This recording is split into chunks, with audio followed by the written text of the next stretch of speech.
आज मैं आपको रानी वष्टी की कहानी के बारे में बताने वाली हूँ, जिसका वर्णन आपको एस्तर की पुस्तक के एक अध्याय में देखने को मिल जाएगा। इससे पहले प्रियो कि हम इस वीडियो को शुरू करें, आइए हम प्रार्थना करें।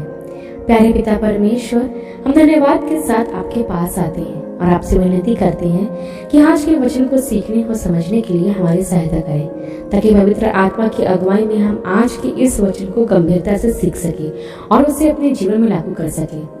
धन्यवाद करती हूँ कि आपने मेरी प्रार्थना को सुना और स्वर्ग के राज्य में ग्रहण किया। सारा आदर मान आप देते हुए इस प्रार्थना को प्रभु यीशु मसीह के नाम से मांगती हूँ, आमीन। प्रियो, बाइबल हमें बताती है कि यह उस समय की बात है जब राजा शयर्श 127 प्रांतों पर राज्य करता था। उन्हीं दिनों में जब शयर्श राजा अपनी उस राजगद्दी पर विराजमान था जो शूशन नामक राजगढ़ में थी, तो वहां उसने अपने राज्य के तीसरे वर्ष में अपने सब हाकिमों और कर्मचारियों को भोज दिया। फारस और मादे के सेनापति और प्रांत प्रांत के प्रधान और हाकिम उसके सम्मुख आ गए। वह उन्हें बहुत दिन वरन 180 दिन तक अपने राजसी वैभव का धन और अपने अनमोल पदार्थ दिखाता रहा। उन दिनों के बीतने पर राजा ने उन सबों को जो शूशनगढ़ में इकट्ठे हुए थे राजभवन की बारी के आंगन में 7 दिन तक भोज दिया। 7वें दिन जब राजा का मन दाखमधु में मग्न था, तब उसने महुमान, बिजता, हरबोना, बिगता, अबगता, जेतेर और करकस नामक 7 खोजों को जो शयर्श राजा के सम्मुख सेवा टहल किया करते थे आज्ञा दी कि रानी वष्टी को राजमुकुट धारण किए हुए राजा के सम्मुख ले आओ, जिससे कि देश देश के लोगों और हाकिमों पर उसकी सुंदरता प्रकट हो जाए, क्योंकि वह देखने में सुंदर थी। खोजों के द्वारा राजा की यह आज्ञा पाकर रानी वष्टी ने आने से इनकार किया। इस पर राजा बड़े क्रोध से जलने लगा। तब राजा ने समय समय का भेज जाने वाले पंडितों से पूछा कि रानी वष्टी ने राजा शयर्श की खोजों द्वारा दिलाई हुई आज्ञा का उल्लंघन किया, तो नीति के अनुसार उसके साथ क्या किया जाए। तब ममुकान ने राजा और हाकिमों की उपस्थिति में उत्तर दिया कि रानी वष्टी ने जो अनुचित काम किया है वह न केवल राजा से परंतु सब हाकिमों से और उन सब देशों के लोगों से भी जो राजा शयर्श के सब प्रांत में रहते हैं, क्योंकि रानी की इस काम की चर्चा सब स्त्रियों में होगी। और जब यह कहा जाएगा कि राजा शयर्श ने रानी वष्टी को अपने सामने ले आने की आज्ञा दी परंतु वह ना आई, तब वे भी अपने अपने पति को तुच्छ जाने लगेंगी। आज के दिन फारस और मादी हाकिमों की स्त्रियां जिन्होंने रानी की यह बात सुनी है, तो वे भी राजा के सब हाकिमों से ऐसा ही कहने लगेंगी। इस प्रकार बहुत ही घृणा और क्रोध उत्पन्न होगा।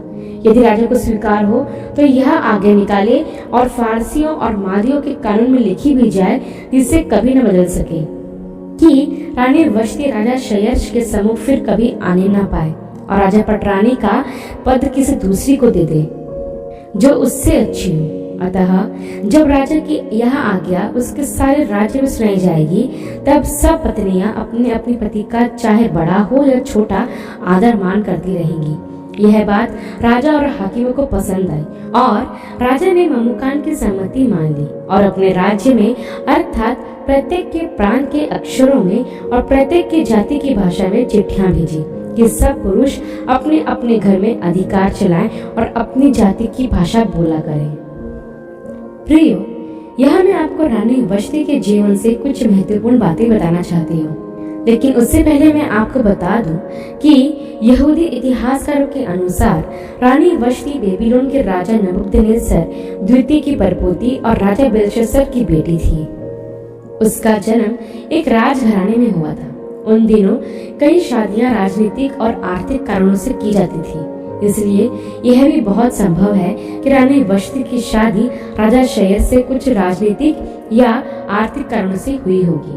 रानी वष्टी बहुत सुंदर थी, लेकिन उसे अपनी सुंदरता पर जरा भी घमंड नहीं था, जिसे मैं आगे आपको समझाऊंगी। इसके साथ ही रानी वष्टी स्वाभिमानी थी और इसलिए जब राजा ने उसे बुलवाया तब वह ना कह सकी, ताकि अपने आत्मसम्मान को सुरक्षित रख सके। रानी वष्टी के बारे में और अधिक जानकारी कहीं नहीं दी गई है। एस्तर की पुस्तक का पहला अध्याय ही हमें उसके बारे में थोड़ी बहुत जानकारी प्रदान करता है। लेकिन जितना भी उसके बारे में लिखा है उससे हम आज के समय में कुछ महत्वपूर्ण बातों को सीख सकते हैं। सबसे पहले मैं आपको यह बताना चाहती हूँ कि रानी वष्टी ने अपने आत्मसम्मान को खोने नहीं दिया।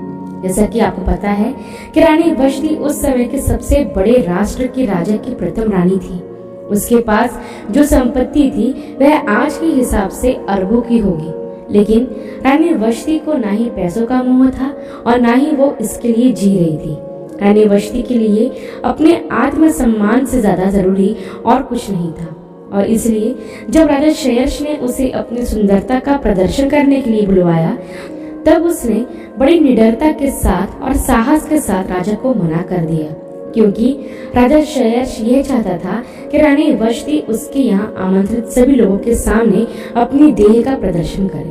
उसे पता था कि राजा को ना कहने का परिणाम कुछ भी हो सकता है, यहाँ तक कि उसकी जान भी जा सकती है या फिर उसे कैद भी किया जा सकता है।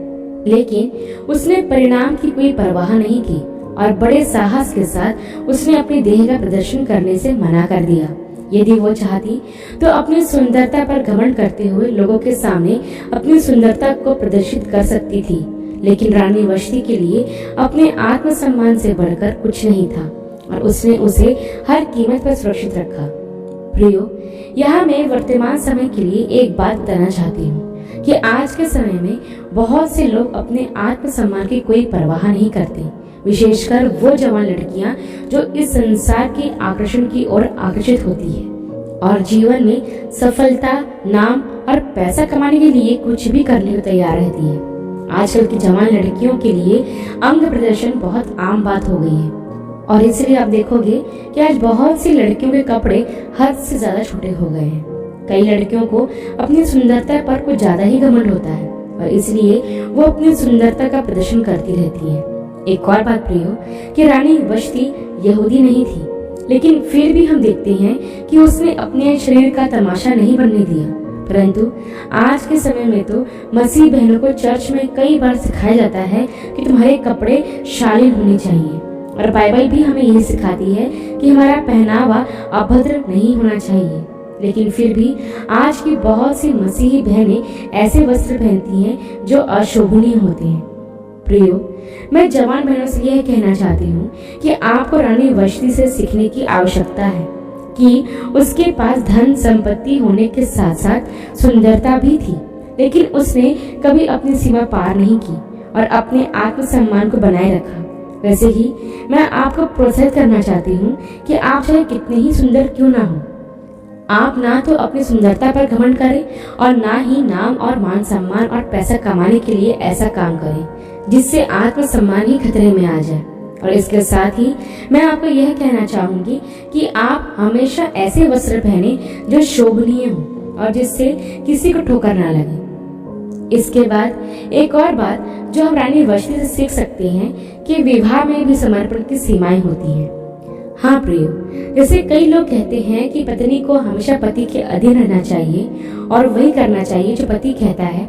हालांकि ऐसा होता बहुत कम है, लेकिन यहाँ मैं आपको यह समझाना चाहती हूँ कि बाइबल हमें यह सिखाती है कि हर पत्नी को अपने पति के अधीन रहना चाहिए और पतियों से भी बाइबल यह कहती है कि वो अपनी पत्नी से प्रेम रखें।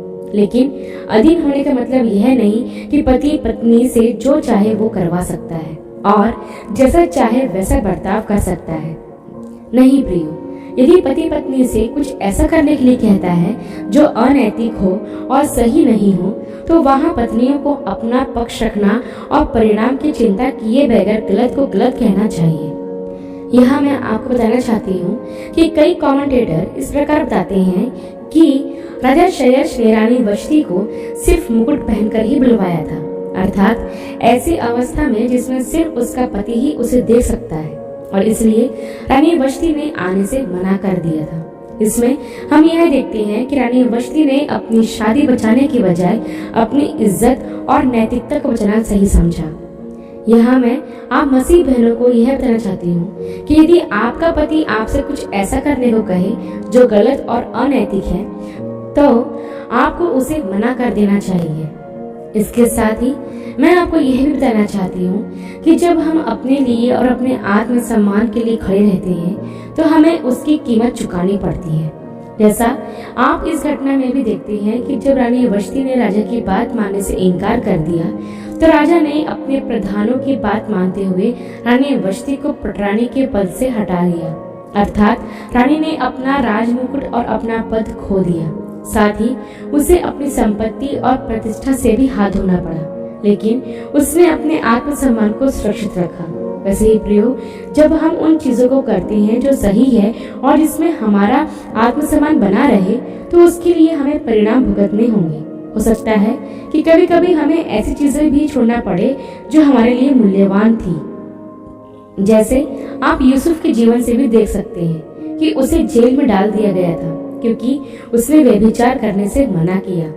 प्रियो, कभी कभी जब हम सही काम करते हैं और परमेश्वर को प्रसन्न करने वाला जीवन जीते हैं तो शैतान हमें दुखी करने का प्रयास करता है, लेकिन हमें चिंता नहीं करना है। यदि हम सही काम कर रहे हैं और परमेश्वर के रास्ते पर चल रहे हैं तो परमेश्वर हमें उठाता और हमारे जीवन को अपनी महिमा के लिए उपयोग करता है।